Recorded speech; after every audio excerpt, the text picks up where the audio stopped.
I'm going to start on the feminine side for you guys, Aquarius. So, the Sun in reverse, Major Arcana card in reverse. I want to see what is in the subconscious, the Temperance. Okay. I also want to see the masculine. I don't usually do this. The Devil. Wow, all Major Arcana cards. And the Seven of Pentacles. So, feminine Aquarius. Feminine, feminine, feminine. We zoom in on that.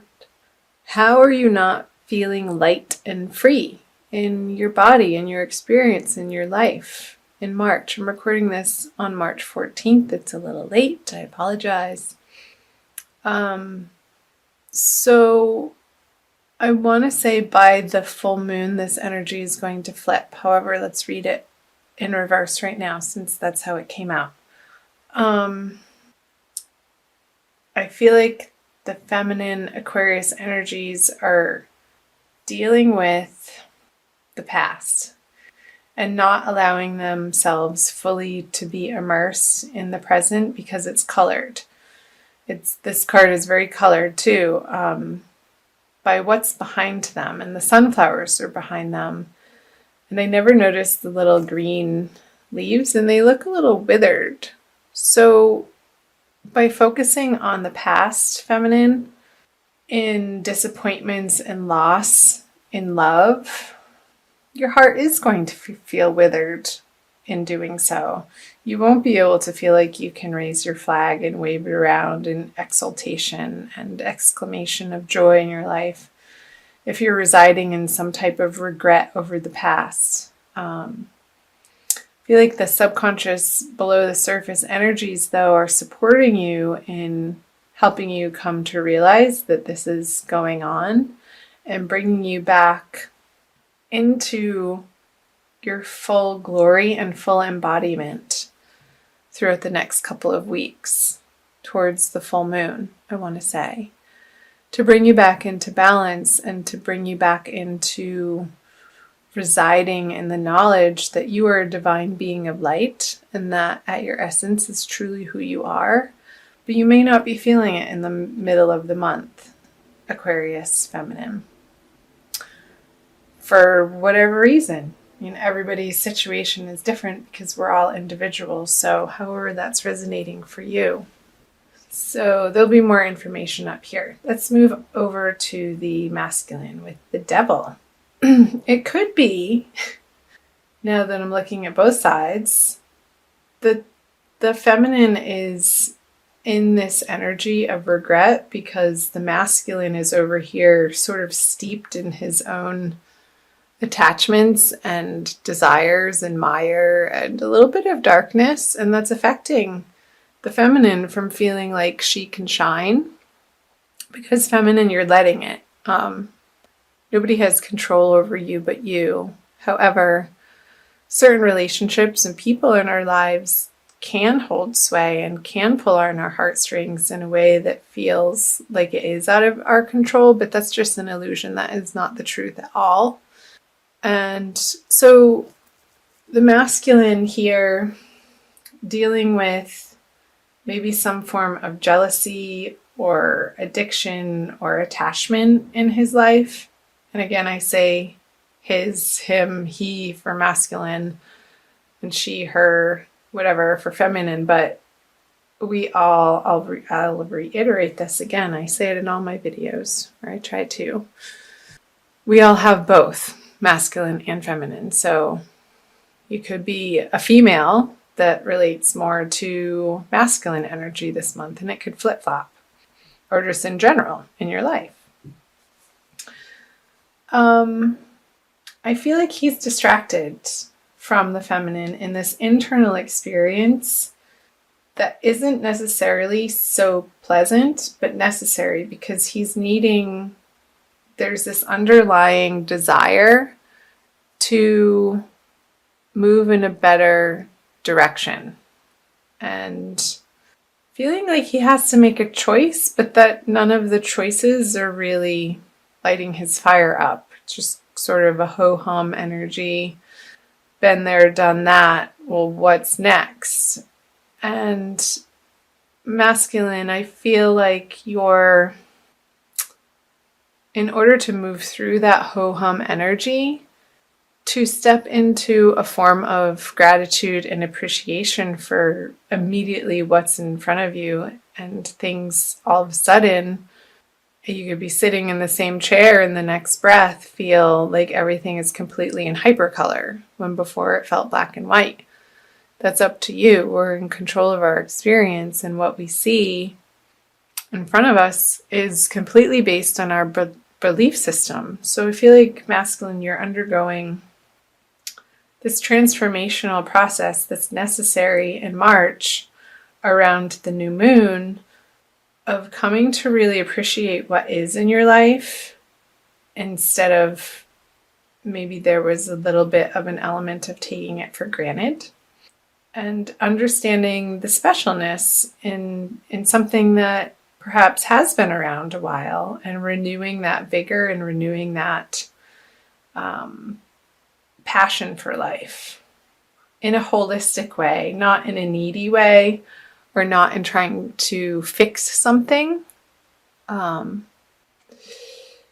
not feeling trapped. Like I just got, with the chains around their neck, the masculine could be feeling a little bit trapped in his situation or circumstance that has been swirling around him, and he's trying to understand what the next best move is for the highest good of all. But he's so heavily being influenced by his belief system that needs to be illuminated, and take the time for it to be illuminated.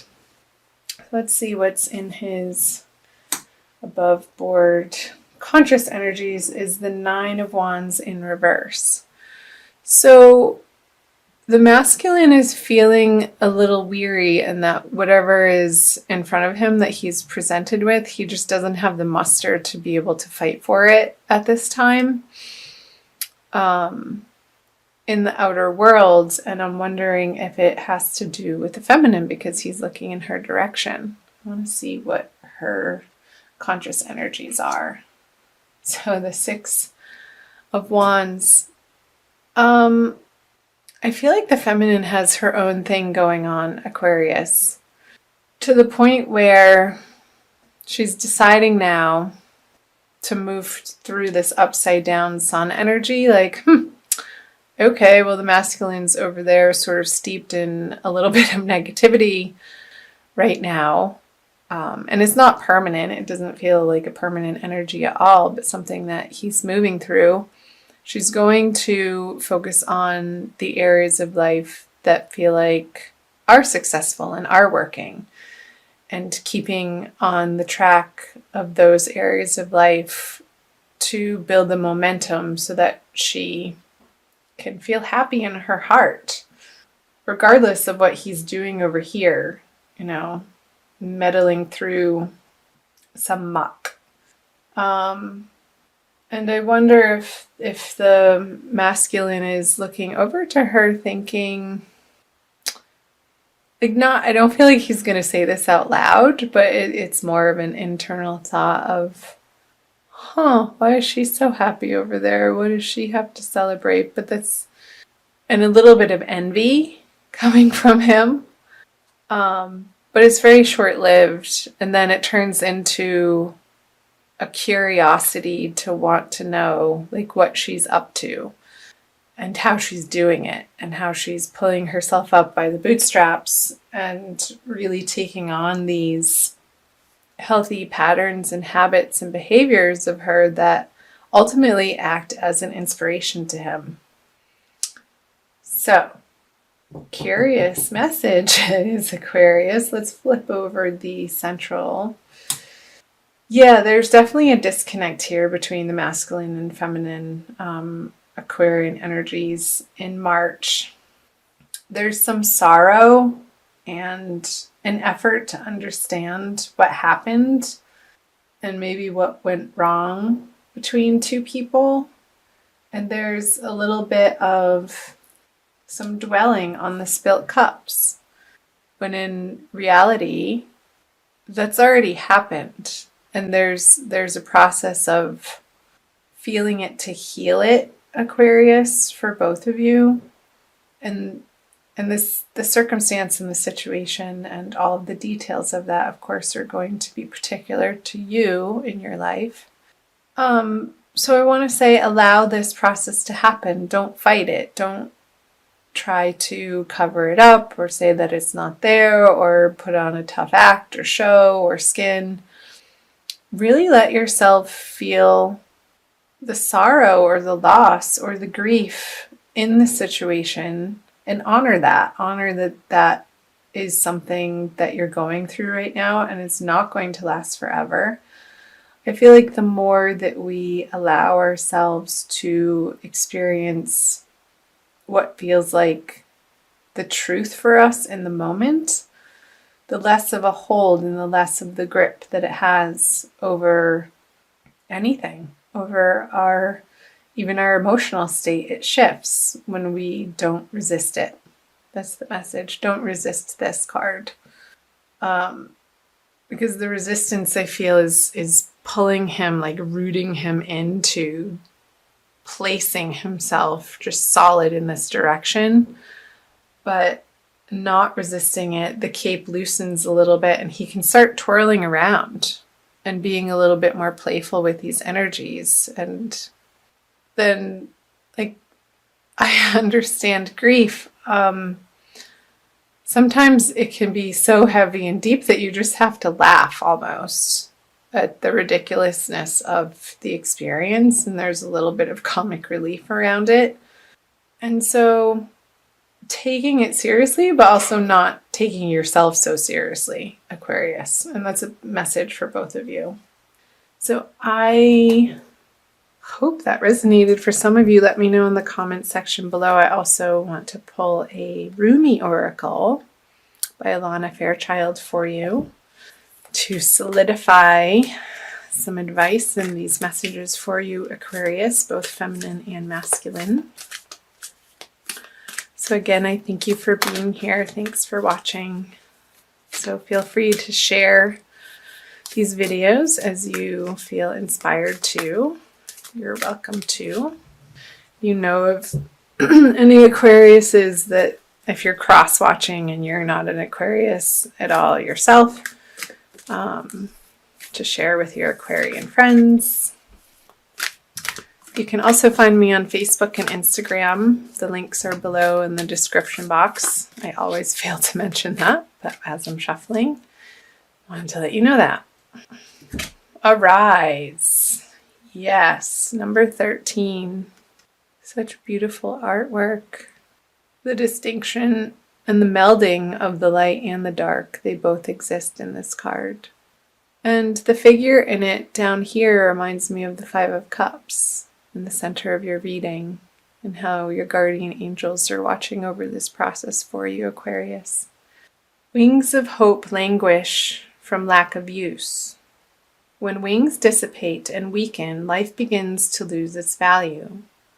Every cell in your body is created to rise to challenges.